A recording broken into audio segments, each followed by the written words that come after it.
삼으시고 귀하고 거룩한 날 이렇게 한자리에 모여서 하나님 이름을 부르면서 아버지 이름을 부르면서 이렇게 예배드릴 수 있는 귀한 시간 주심을 감사합니다.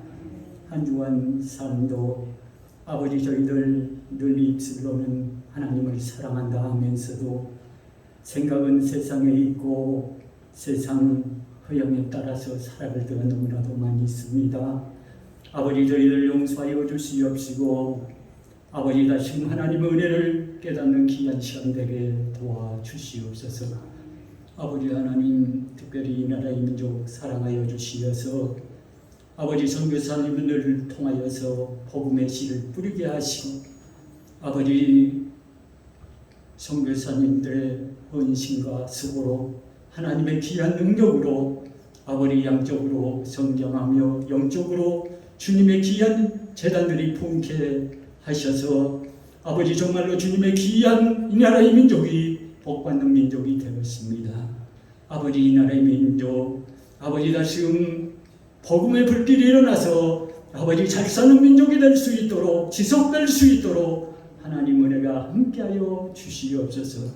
아버지 우리의 선교사님들 아버지 정말 이국 땅에서 주의 복음을 전합니다. 아버지 생명을 내어놓고 아버지 늘 하나님의 귀한 복음의 씨를 뿌리고 있습니다. 언어와 문화 장벽을 뛰어넘어서 아버지 그들이 얼마나 어떠한 어려운 환경 속에서도 주의 복음을 전합니다. 아버지 그들을 붙잡아 주시옵시고 늘 강건함으로 함께하여 주시어서 아버지 그들의 기도를 통하여서 이 민족이 살아간 줄 아오니 아버지 선교사님들 붙들어 주시옵소서. 건강을 책임져 주시옵시기를 간절히 빌고나옵나이다. 인자가 올 때에 믿는 자를 보겠느냐고 말씀하셨습니다. 아버지 코로나19가 장시간 아버지 지속되고 있습니다. 아버지 우리들이 만남이 이루어지지 못하고 아버지 귀한 예배도 부분적으로 아버지 예배를 드려드리고 있으며 아버지 점점 그러므로 사랑이 식어져 가고 있습니다. 아버지 하나님 이 코로나 아버지 우리들이 회개할 것은 회개하고 아버지 우리 하나님께서 다시 긍휼을 베푸셔서 이 코로나가 물러갈 수 있도록 하나님 함께하여 주시옵소서. 아버지 특별히 오늘 또 단상에 세우신 귀한 목사님 아버지 건강 주시옵시고 대단에 세우실 때마다 능력의 말씀 권능의 말씀 전할 수 있도록 아버지 함께하여 주시어서 은혜 받는 귀한 시간 될 수 있도록 아버지 하나님 함께하여 주시옵소서. 아버지 늘 우리 노 장로님, 노 권사님, 아버지 노 집사님들 영육간에 강건하게 붙잡아 주시옵소서. 아버지 육신은 날마다 약해집니다. 아버지 늘 위로하여 주시옵시고 우리 하나님 한 분으로 평강을 누릴 수 있도록 아버지 하나님 늘 위로하여 주시옵소서. 아버지 특별히 병상에 있는 우리 집사님 함께하여 주시옵시고 수술을 받고 회복 중에 있사오니 하나님 함께하여 주시옵소서. 어루만져 치료하여 주시옵시고 또 우리 권사님 이렇게 또 은혜 가운데 아버지 병원에 입원했다 퇴원하셨습니다. 아버지 재활 치료에도 주님 함께하여 주시옵시고 늘 건강으로 붙들어 주시옵소서. 아버지 오늘 밤밤까지 예배드리는 곳마다 성령 충만함으로 함께하여 주시옵기를 간절히 빌고 나오며 예배의 시종을 우리 하나님께서 인도하여 주실 줄 믿사옵고 사랑 많으신 예수님 이름으로 기도하옵나이다. 아멘.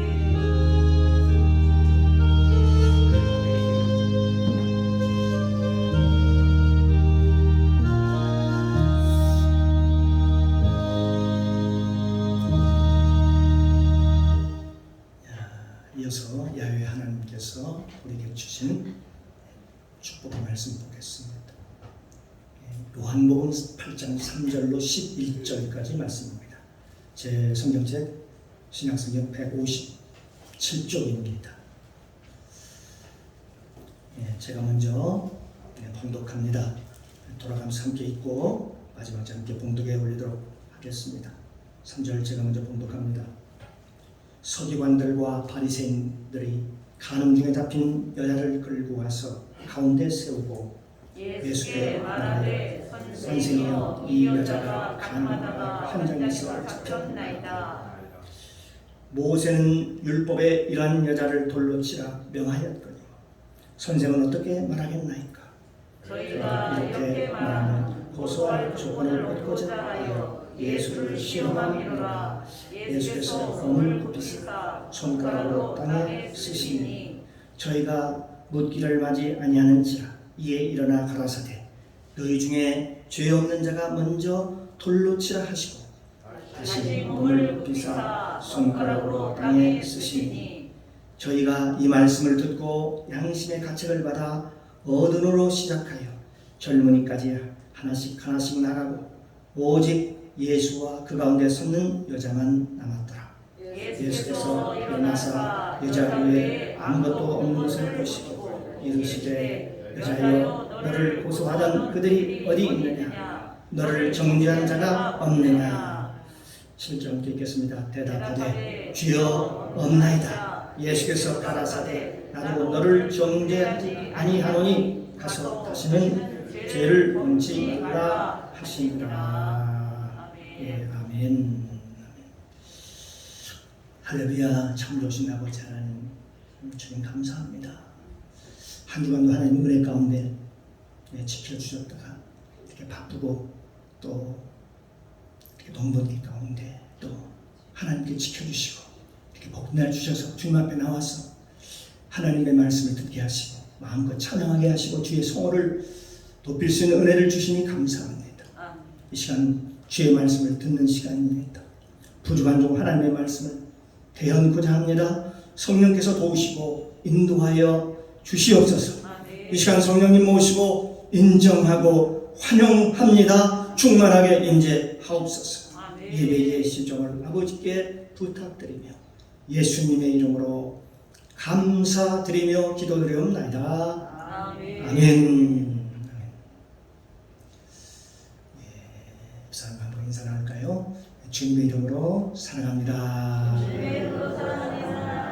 주님의 이름으로 축복합니다. 오늘은 복된 날입니다. 믿으시죠? 할렐루야. 주님의 은혜가 저와 여러분 가운데 충만하게 임재하시기를 주님의 이름으로 축복합니다. 오늘 이 요한복음은 율법과 복음에 대해서 말씀하고 있습니다. 율법과 복음과 율법의 관계에 대해서 말입니다. 여기 요한복음 8장을 보면 복음이 뭐고 또 율법이 무엇인가를 아주 자세하게 선명하게 말씀하고 있습니다. 이 요한복음은 1장부터 계속해서 일관되게 말씀하고 있습니다. 1장은 말씀이 육신되어서 우리 가운데 오신 이 땅에 오신 그분 바로 예수 그리스도께서 말씀이 육신되신 예수님께서 요한복음 2장에 보니까 그 말씀이 떨어집니다. 물이 변하여 포도주가 되고 또 4장에 보니까 왕의 신하였던 아들이 병에 걸렸는데 예수님께서 말씀하시니까 말씀이신 예수님께서 말씀하시니까 그 병이 깨끗하게 고침을 받아들고 또 5장에 보니까 베데스다 연못에 38년 된 병자를 고치시기도 하고 뿐만 아니라 예수님께서 가는 곳곳마다 그 자리마다 놀라운 변화와 하나님의 역사가 일어나는 것을 볼 수가 있습니다. 그런데 예수님께서는 그 전능하신 하나님이 그 영으로 그 하나님의 영으로 너희와 함께 할 테니까 너희와 함께 있을 테니까 너희는 나를 인정하고 너희 눈을 밝게 뜨고 나를 모셔라.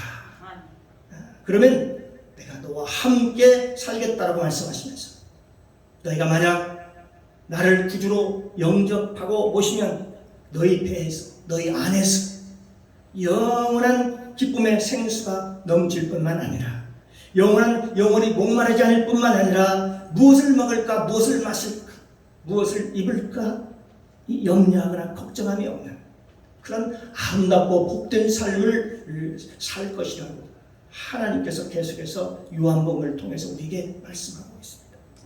그러면서 예수님께서는 우리에게 뭐라고 말씀하시느냐? 너희가 정말로 나를 그렇게 모시고 구주로 모시고 살 것인가? 한마디로 복음으로 살 것인가? 아니면 내 몸 밖에서 율법적인 삶으로 살 것이냐 하는 것을 물어보고 있는 것이죠. 오늘 본문은 가나마다 잡힌 여인에 대한 이야기가 나옵니다. 이 여인은 지금 머리채에 잡힌 채 예수님께 끌려 나오고 있습니다. 이 여인이 끌려오는 이유는 가늠하다가 현장에서 잡혔기 때문에 머리채가 잡힌 채 예수님께로 질질 끌고 오는 것입니다. 그래서 예수님께 와서 묻습니다. 이 여인을 살려줘야 하느냐 아니면 이 여인을 돌로 쳐 죽여야 하느냐 하고 예수님께 묻습니다. 그 당시 율법으로서는 뭐가 있겠습니까? 매기 그리고 신명기에 보면은 이 여인이 가늠하다가 현장에서 잡히면 그 자리에서 돌로 쳐 죽이는 것이 마땅했습니다. 신명기 22장 22절 이하에 보면 남자와 유부녀가 통간함을 보거든 서로 간통함을 보거든 그 통간한 동침한 남자와 여자를 둘 다 죽이라고 얘기하고 있습니다. 또한 24절에도 너희는 그들을 둘 다 성문으로 끌어내고 그들을 돌로 쳐 죽일 것이니 라고 기록하고 있습니다. 또한 레위기에서도 똑같은 얘기를 하고 있습니다. 20장 10절에 보면 누구든지 남의 아내와 간음하는 자 곧 그의 이웃의 아내와 간음하는 자는 그 간부와 그 여인을 음부를 반드시 죽일지니라 그렇게 말씀하고 있습니다. 그러니까 현장에서 간음하다 잡힌 여인은 그 당시 유대법에 의하면 돌로 쳐 죽이는 것이 마땅했습니다. 그런데 그 여인을 끌고 와가지고 지금 와서 예수님께서 지금 물어보는 것이죠. 뭐라고 물어보는 이유가 좀 그렇습니다. 예수님을 곤경에 빠뜨리기 위해서입니다. 예수님이 그 얘기를 듣고 죽이지 말라고 하면 그 당시에 유대법에도 걸리게 되고 또 죽이라고 하면 그 여인을 죽이라고 하면 로마법 그 당시 실정법에도 걸리게 되어 있습니다. 왜냐하면 로마법에는 유대인들이 스스로 사람을 죽일 수 없고 그때에 로마의 통치하에 있었기 때문에 그 통치하에서만 이 사형이 사람을 죽일 수 있도록 집행하도록 되어 있었다는 것입니다. 그러므로 예수님이 이렇게 얘기할 수도 없고 또 저렇게 얘기할 수도 없는 그야말로 굉장히 어려운 공경에 빠져 있습니다. 예수님께서 십자가를 질 때에 그들 스스로가 예수 그리스도를 죽이지 못하고 빌라도의 로마의 법정에 의해서 십자가에 달려 죽게 하신 것을 우리가 볼 수가 있습니다. 왜냐하면 그들이 스스로 하나님을 모욕했다고 예수님을 죽이는 것은 당시의 로마법에 걸려서 불법이므로 그들이 스스로 손을 대지 못하고 스스로 죽이지 못하고 예수 그리스도를 죽이지 못하고 어떻게 했어요? 로마법에 맡겼던 것입니다. 넘겼던 것입니다. 여기 보면 그들이 이래도 유대법에 걸리고 저래도 로마법에 걸린 굉장히 큰 딜레마를 가지고 문제를 가지고 예수님께 나와가지고 예수님을 데리고 온 것입니다. 지금 예수님은 지금 큰 곤경에 빠져 있습니다. 어려움에 빠져 있습니다. 그런데 예수님께서는 아무 말씀도 하지 아니하시고 가만히 잠깐 있다가 허리를 굽혀가지고 지금 뭐를 하셔요? 천천히 땅에다가 뭘 쓰기 시작합니다. 그런데 그 글자를 보니까 쓰는 것을 보니까 맨 앞에서 분노하고 돌을 쥐고서 당장이라도 그 여인을 금세라도 칠 표정을 하고 있는 그 사람의 죄를 하나씩 낱낱이 그 땅에다가 지금 기록하고 있습니다. 그가 생각에 만약에 그 군중들이 내가 이런 죄를 지었다는 사실을 알았을 때는 저 돌멩이가 저 여인에게 향하는 것이 아니라 바로 나에게 향하고 나를 죽일 수도 있겠구나 하는 그런 마음이 들었겠죠. 그러자 그 친구가 돌을 슬그머니 놓고 그 자리에 뒤로 슬금슬금 그 자리를 떠나는 것을 볼 수 있습니다. 그리고 그 다음에 사람도 마찬가지였습니다. 그 사람의 죄를 예수님께서 땅에 자세하게 하나씩 쓰니까 그 사람도 역시 하나씩 떠나가고 그래서 결국은 어른부터 시작해서 젊은이까지 아이들까지 다 떠나고 나중에는 어떻게 됐어요? 그 여인과 예수님만 단둘이 남아 있게 됩니다. 그때 예수님께서 그 여인에게 묻습니다. 너에게 분노하고 화가 치밀어서 죽이려고 했다는 사람들이 지금 어디에 있느냐? 그러니까 그때서야 그 여인이 정신을 차리고 주위를 한번 돌아보니까 그 여인이 얘기합니다. 아무도 없나이다.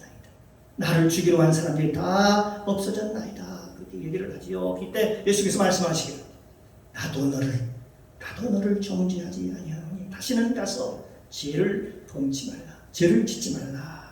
그러면서 너희는 육체를 따라 판단하거니와 나는 아무것도 판단하지 아니하느니라. 그렇게 말씀을 하시죠.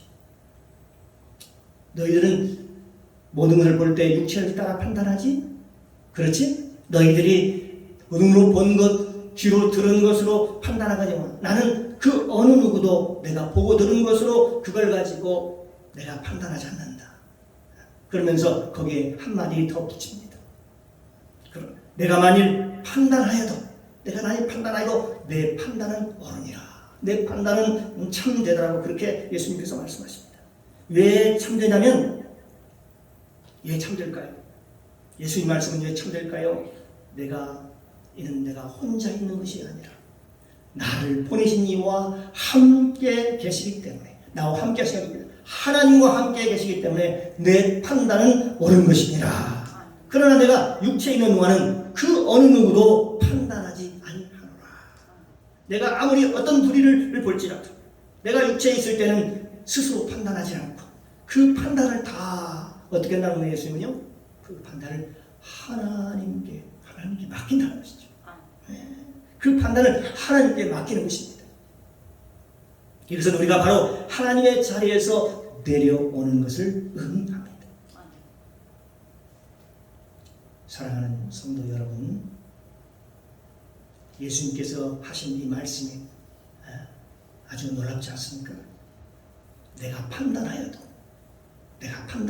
내 판단이 옳거니와 수많은 사람 아니 모든 사람에게 물어봐도 천만인에게 물어봐도 다 모든 사람이 옳습니다. 그게 맞다 할지라도 내 판단은 오르려니와 그러나 나는 판단하지 아니하노라. 그 판단은 오직 주님께만 하나님께만 있기 때문에 그렇다고 하면서 예수님께서도 그 여인의 허물과 죄를 덮어주셨습니다. 나도 너를 판단하지 않으니 다시는 가서 죄를 짓지 말라. 그와 같은 죄를 범하지 말라라고 얘기하며 그 여인의 아픔과 상처와 그 고통과 허물을 다 예수님께서 덮어주시는 거예요. 죄를 묻지 않고 그 사람들의 허물을 들추고 저 여인은 죽여야 된다고 하며 그 허물을 드러내고 죽이려고 할 때에 예수님은 어떻게 하셨어요? 그 여인의 허물을 덮어주셨습니다. 그러므로 이제는 다시 수치스럽게 살지 말라 하며 그를 돌려보내는 예수 그리스도, 그를 다시 돌려보내는 예수 그리스도를 우리가 보게 됩니다. 사랑하는 성도 여러분, 오늘 본문에서 우리는요 가늠하다가 현장에서 잡혀온 한 여인을 보는 것이 아니라 지금 뭘 보고 있을까요? 예수 그리스도의 복음을 보고 있는 것입니다. 예수 그리스도의 복음을 보고 있다는 것입니다. 할렐루야. 예, 그렇습니다. 우리 이 복음은 모든 허물을 덮는 것입니다. 이 서기관과 바리새인들은 작은 일만 조그마한 일만 생겨도 자꾸 안 좋은 소문을 내고 수군수군하고 비방하고 판단하고 정죄하고 마치 자기가 하나님인 것처럼 하나님인 양 판단하지만 그러나 예수님은 하나님이시면서도 그 허물을 덮기에 여념이 없고 그를 무한하게 용서하고 사랑합니다. 마치 에덴 동산에서 아담과 하와가 죄를 지었을 때 너 왜 죄를 지었느냐? 너 왜 선악과를 따먹었느냐? 왜 뱀에게 유혹되어 네가 선악과를 따먹었느냐? 하면서 정죄하기보다는 하나님께서 그 수치가 보일까봐 뭘 잡았어요. 양을 잡아서 그 가죽옷을 입혀서 그 수치를 보이지 않게 하셨던 것처럼 말입니다.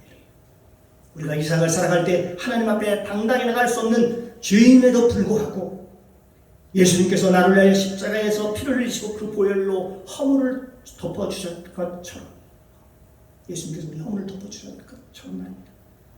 여러분, 노아의 세 아들이 있지요. 세 아들 중에 둘째 아들 함이 어떻게 했습니까?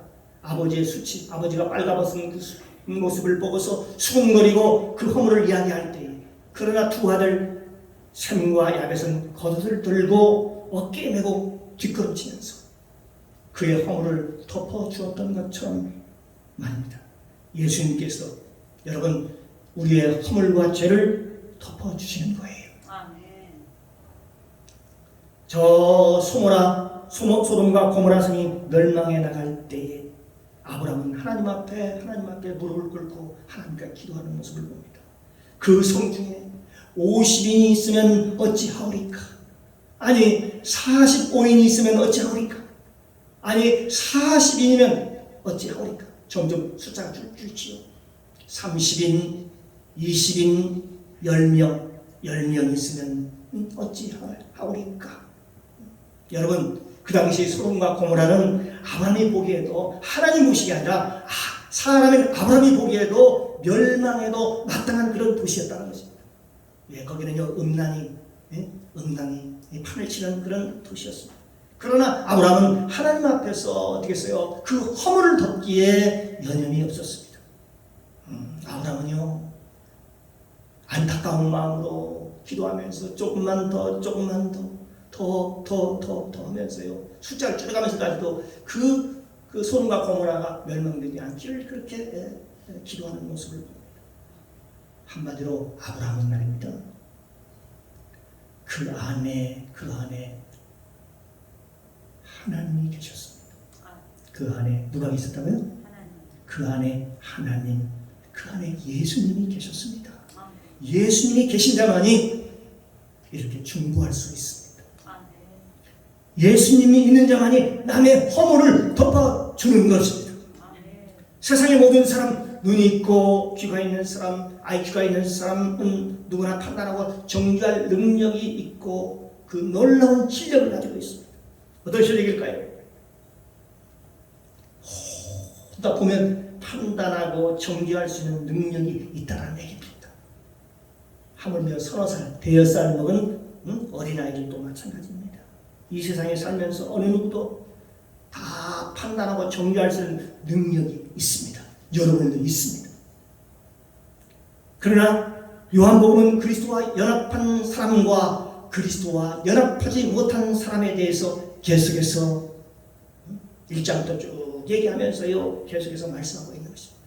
이 요한복음에는 예수 그리스도의 생명을 받아들인 자, 그 예수님의 생명을 받아들이지 못한 자, 빛 가운데 사는 자와 어둠 가운데 사는 자, 이것을 계속 대비하면서 계속해서 비교하면서 지금 오늘 요한복음 1장에서부터 시작해가지고 여기 8장까지 지금 계속 끌어오고 있는 것입니다. 그러면서 8장에서는 이 사건을 중심으로 가늠하다 현장에 잡힌 여인의 그 사건을 중심으로 하나님 안에 들어온 자가 누구고 하나님 밖에 있는 자가 누군가를 아주 선명하게 다루고 있습니다. 선명하게 우리에게 말씀하고 있습니다. 메시지가 분명합니다. 사랑하는 성도 여러분, 저와 여러분이 이 세상을 살아갈 때에 우리는 수많은 사건을 겪습니다. 우리가 세상을 살아갈 때 교회를 다니면서 뿐만 아니라 장소를 불문하고 집에서도 밖에서도 회사에서도 어디서나 상처를 받을 수 있습니다. 교회 안에서 좋지 않은 모습을 보면서 어떻게 교회에서 이런 일이 일어날 수 있느냐 하면서 그게 마음의 상처가 되어서 영원히 지워지지 않을 수도 있지. 만약 말씀을 통해서 우리가 하나님의 자리에서 내오는 방법을 몰랐다면 내가 하나님이 되었어요. 내가 하나님 자리에 앉아가지고 영원히 그 자리에서 내려오지 못하고 전혀 그 사실, 전혀 그 사건을 이해하지 못하는 거예요. 어떻게 그럴 수가 있어? 그러면서 이해하지 못한다는 거죠. 그러나 그것은 그 판단은 어떻게 해야 돼요? 내가 해야 할 일이 아니라 저와 여러분이 해야 할 일이 아니라 하나님이 해야 할 일인 것입니다. 그 사건도 주님께 속하여 있다는 말입니다. 그것까지도 여러분 이해가 안 되는 그것까지도 어떻게 하는 겁니까? 주님께 맡겨라. 주님께 맡기라는 것입니다. 판단을 맡기라는 것입니다. 여러분 그렇게 하고 계십니까?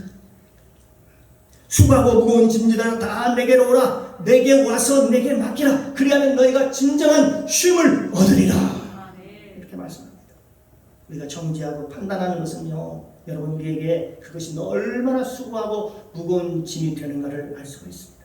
또한 번민과 갈등이 일 수 있기 때문에 그것 때문에 때로는 잠을 못 자고 불면증에 걸리기도 하고 정신병에 걸리기도 하고 마음의 고통을 심히 겪는 사람들이 우리 주위에 많이 있다는 사실입니다. 그렇습니다. 이 율법이라고 하는 것은요, 우리 인간에게 짐을 지어주는 것입니다. 부담을 주는 것입니다. 사랑하는 성도 여러분, 저와 여러분은 우리가 신앙생활할 때 도저히 이해가 되지 않는 그런 부분이 있을지라도, 그런 일이 일어날지라도 그때 어떻게 해야 돼요? 내 란대로 판단하지 말고 하나님께 지혜를 달라고 하나님께 맡기면 언젠가는 하나님께서 우리의 영적인 눈을 밝혀주시고 영적인 눈을 열어주시고 말씀을 깨닫게 해주셔서 어느 순간에 수고하고 무거운 짐들을 다 내려놓게 됩니다. 언젠가는 우리 마음에 기쁨과 감사와 평강이 넘칠 줄로 믿습니다. 그러므로 저와 여러분이 여러분의 모든 삶을 하나님께 온전히 맡기는 저와 여러분이 되기를 주님의 이름으로 축복합니다. 성경에 보면 너희 염려를 다 주께 맡겨버리라. 이는 그가 너희를 돌보시리라 라고 했습니다. 두 번째로는 예수님과 연합한 자의 축복이 나와 있습니다. 과연 하나님과 연합하면 어떠한 축복을 받게 될까요? 어떤 축복을 받게 될까요? 바로 허물을 덮어준 자의 축복의 삶에 대해서 말씀하고 있습니다. 첫째는 요한복음 8장 29절에 뭐라고 말씀하고 있냐? 하나님과 동행할 수 있다라고 말씀했습니다. 허물을 덮어준 자의 축복의 첫 번째가 뭐예요? 하나님과 동행하는 축복. 8장 29절에 보면 나를 보내신 이가 나와 함께 하시는도다. 내가 항상 그의 기뻐하지를 행함으로 나를 혼자 두지 아니하셨느니라. 하나님 나와 늘 동행하시고 나를 혼자 두지 않는 이유는 주님이 보시기에 내가 주님을 기뻐하는 일을 행하기 때문에 그렇다고 얘기하고 있습니다. 날마다 주님과 원수처럼 살면서 싸우면서 주님이 기뻐하는 일을 하지 않으면서 우리가 어찌 에덴 동산에서 천국에서 주님과 함께 살 수 있다는 말입니까? 우리가 에덴 동산에서 살기 위해서는 하나님의 말씀을 들어야 되고 그 말씀대로 행해야 그리스도와 연합된 삶을 살아갈 수 있고 하나님과 동행할 수 있습니다. 하나님 우리 안에 우리와 함께 계실 수 있는 것입니다. 내가 어떻게 하면 주님을 기뻐하실까? 이 말을 하면 주님이 기뻐하실까? 이렇게 행동하면 주님이 기뻐하실까 하며 주님이 기뻐하신 일을 했더니 이게 29절에 뭐라고 얘기하고 있다고요? 하나님께서 나를 혼자 두지 아니하시고 늘 위로하시고 때에 따라 평강을 주시고 할렐루야. 그런 은혜가 있다는 것입니다. 여러분 그런 은혜가 저와 여러분과 넘치기를 주님으로 축복합니다. 두 번째는 하나님과 동행하면 어떤 축복이 되냐? 참된 자유가 있다라고 말씀하고 있습니다. 요한복음 8장 32절에 보면 진리를 알지니 진리가 너희를 자유케 하리라. 진리를 알지니 진리가 너희를 자유케 하리라. 한마디로 그리스도를 알았더니 그리스도가 누군지를 알았더니 모든 것이 참으로 자유해졌다는 것입니다. 우리의 삶이 참으로 자유로워졌다는 겁니다. 그렇습니다. 생각으로부터 자유. 여러분 마음에는 생각으로 틈을 타고 들어온다고 했어요. 생각으로부터 자유. 살림으로부터 자유입니다. 이게 진정한 자유이지. 이 자유라는 것이 얼마나 우리에게 소중한지 모릅니다. 우리가 돈의 포로가 되어 있다면, 또한 물질의 포로가 되어 있다면 말입니다. 어느 유튜브에서 봤습니다. 어느 분이 서울대학교 철학과를 나왔는데 유명한 방송인이기도 했습니다. 근데 그는 그 좋은 직업을 그만두고 나와서 사업을 해서 돈을 엄청 벌었습니다. 나중에 보니까 돈을 많이 벌면 벌수록 자기가 점점 뭐에 미쳐가더라는 것입니다. 아, 내가 돈에 지금 노예가 되어가고 있구나. 돈을 많이 너무 버니까 점점 사람이 아니라 점점 짐승처럼 동물처럼 미쳐가더라는 것입니다. 자기가 자신을 보았겠지. 아, 내가 이렇게 사는 것이 아니구나. 그래서요, 결단을 했다고 합니다. 그 사회 번창에서 여러 그룹이 있었다고 해요. 그 그룹 회사들을 다 해체를 시켜가지고 다 뿔뿔이 다 나눠 주어버렸다는 거예요. 그리고 홀가분하게 이렇게 사니까 내가 얼마나 행복한지 모르겠다라고 하는 그분의 고백입니다. 그러면서 그분이 하는 말이 있습니다. 여러분, 자녀는 여러분보다 훨씬 똑똑합니다. 자녀를 가르치려고 하지 말고 자녀는 칭찬만 하고 여러분 기도만 해주라는 것입니다.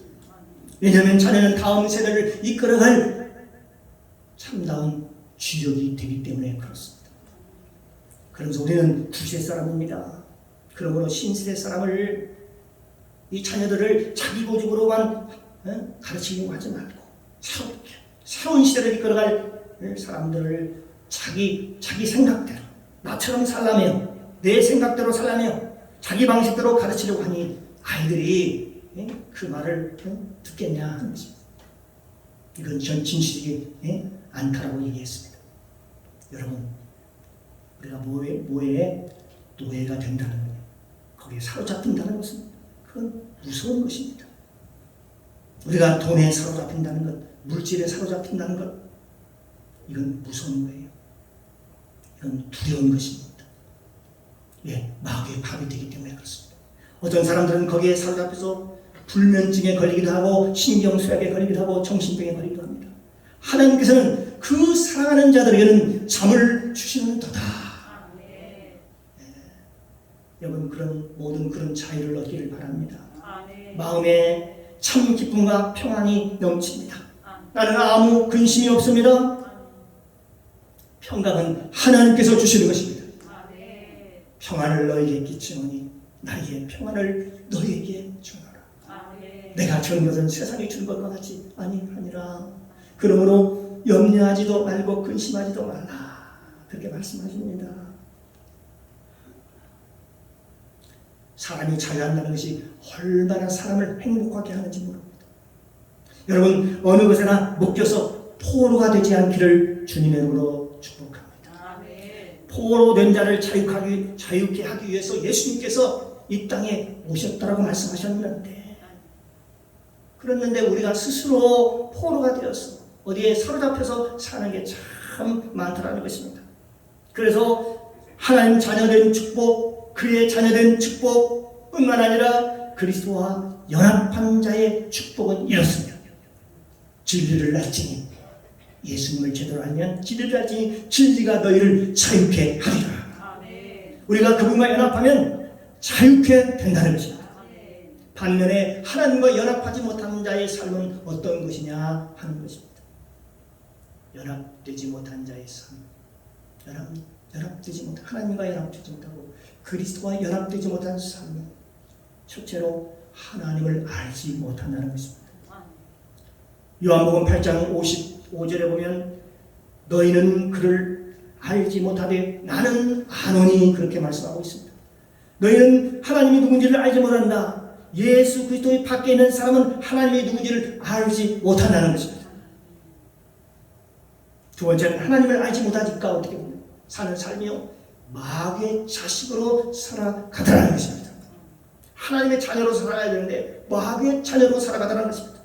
요한복음 8장 43절 이하에 보면 어찌하여 내 말을 깨닫지 못하느냐, 이는 내 말을 들을 줄 알지 못함이로다. 너희는 너희 아비 마귀에게서 났으니 너희 아비의 욕심대로 너희도 행하고자 합니다. 저는 처음부터 살인한 자요 진리가 그 속에 없으므로 진리에 서지 못하고 거짓을 말할 때마다 제 것으로 말하나니 이는 그가 거짓말장이요 거짓의 아비가 되었음이니라 라고 말씀하고 있습니다. 그렇습니다. 하나님을 알지 못하면, 예수님을 알지 못하면, 제대로 알지 못하면 마귀의 자식으로 살아간다는 것입니다. 예수님 밖에 사는 사람들, 예수님과 연합되지 못한 사람들은요 다 하나님 자녀가 아니라 마귀의 자녀로 살아가는 것입니다. 또한 세 번째는 하나님의 영광을 도적질한다라고 말하고 있습니다. 요한복음 8장 54절에 보면 예수께서 말씀하시되 내가 내게 영광을 돌리면 내 영광이 아무것도 아니거니와 내게 영광을 돌리신 이는 내 아버지시니 라고 말씀하고 있습니다. 그래서 요한복음 8장에 보면 하나님의 영광을 도적질하는 자에 대해서 나와 있습니다. 하나님의 말씀을 가지고 그것을 가지고 출세의 도구로 이용하고 사용한다든지, 아니면 하나님의 말씀을 가지고 어떤 권세의 도구로 이용한다든지, 아니면 자기 부귀 영화나 어떤 도구로 사용한다면 그것은 이미 하나님 밖에 사는 자들이라고 성경은 얘기하고 있습니다. 하나님, 그들은 다 하나님 밖에 사는 자들이다. 사랑하는 성도 여러분, 성경은 모든 삶을 하나님께 영광을 돌리라고 말씀하고 있습니다. 너희 삶이 너희 것이 아니라 내 것이 아닙니다. 너희는 하나님께 모든 삶을 영광을 돌려야 하느니라. 그런데 사람들은 그 당시 나는 바리사인이네, 나는 서기관이네, 나는 율법사인이네 하면서 그들은 하나님의 말씀을 가르치면서 모든 백성으로부터 권위를 입고 살았습니다. 그 나름대로 그 당시에 삶의 안정을 찾았습니다. 기득권이 있던 기득권자들입니다. 그러나 그들이 그 지위와 권세를 가지고 사람을 책망하고 다스리며 심지어 사람들을 죽이려고까지 합니다. 이번가 누구를 죽이려고 해요? 예수님을 죽이려고 하는 그 모습을 보지 않습니다. 그들과 달리 예수님께서는 삶이 어땠습니까? 이 땅에 오셔서 하나님의 말씀을 전하고 가르치며 또한 귀신을 쫓아주고 병을 고쳐주고 문제를 해결해주고 배고픈 자에게 먹을 것을 주시니까 사람들이 뭐라고 말씀하시냐? 뭐라고 얘기하냐? 하나님이 살아계신가 봐. 저를 보니까 하나님이 살아계신가 봐. 진짜 하나님이 여기 계시네 하며 사람들이 다 하나님께 영광을 돌리는 겁니다. 야, 하나님이 살아계시네. 우리가 저런 분을 지금까지 한 번도 보지 못했다며 정말 하나님은 살아계신가 봐 하면서 백성들이 다 어떻게 해요? 그동안에 율법사를 따라다니고 바리새인을 따라다녔던 그 사람들이 좀 다 예수께로 따라다니니까 혹시 자기들이 그래들이 했던 헌금이 줄어들까 싶었어요. 또 숫자가 줄어들까 싶었어요. 아니면 교회가 부흥되지 않을까 싶었어요. 이런 것들 때문에 그래서 예수님을 핍박하기 시작했다는 겁니다. 너희들이 이 도적하는 것을 내가 다시 하나님께로 돌리거늘 원래 너희들의 것이 아니오 하나님 것인데 내가 도적질했던 것을 하나님께 다시 돌려드렸는데 왜 너희들이 나를 죽이려고 하느냐. 마치 자기네 것들을 가져가는 것처럼 그들이 분노하며 예수님을 죽이려고 합니다. 사랑하는 성도 여러분, 이거 분명 너무나도 아이러니하지 않습니까? 그런데 이러한 사실, 이러한 일이 2000년 전에만 있었던 것이 아니고 오늘날 현실에도, 우리 현실에도 이런 게 이 땅에 존재하고 있다는 사실입니다.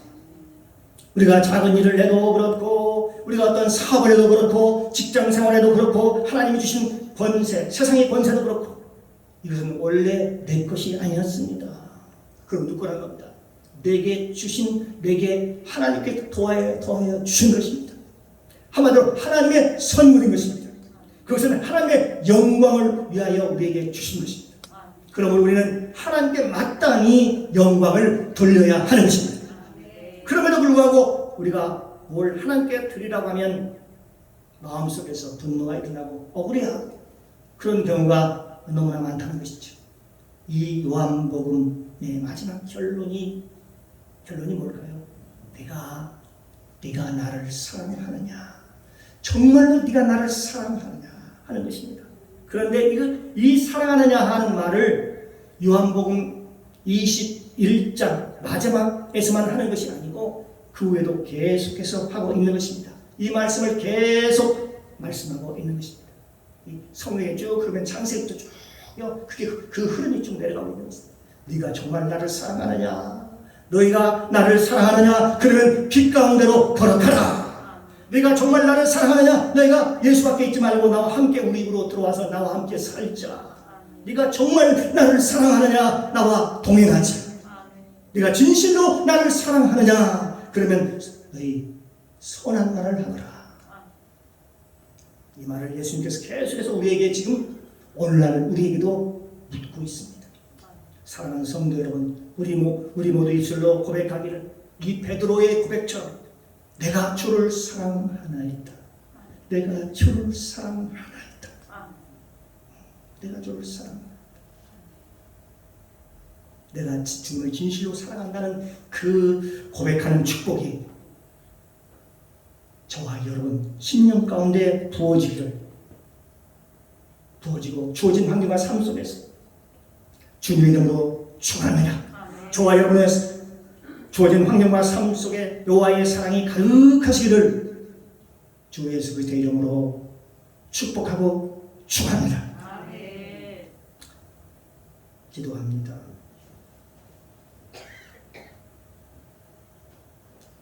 사랑과 은혜가 많으신 하나님 아버지 참으로 감사합니다. 오늘 가늠하다가 현장에서 잡힌 여인의 말씀을 통해서 복음과 율법에 대해서 알고 깨닫게 하시니 감사합니다. 율법은 판단하고 정죄하는 거라면 복음은 예수 그리스도는 허물과 죄를 덮어주는 거라고 했습니다. 이제 하나님 자리에서 내려와 모든 걸 판단하시는 주님께 맡기며 나의 의를 주장하지 않게 하옵소서. 감사드리오며 예수님의 이름으로 기도드리옵나이다. 아멘.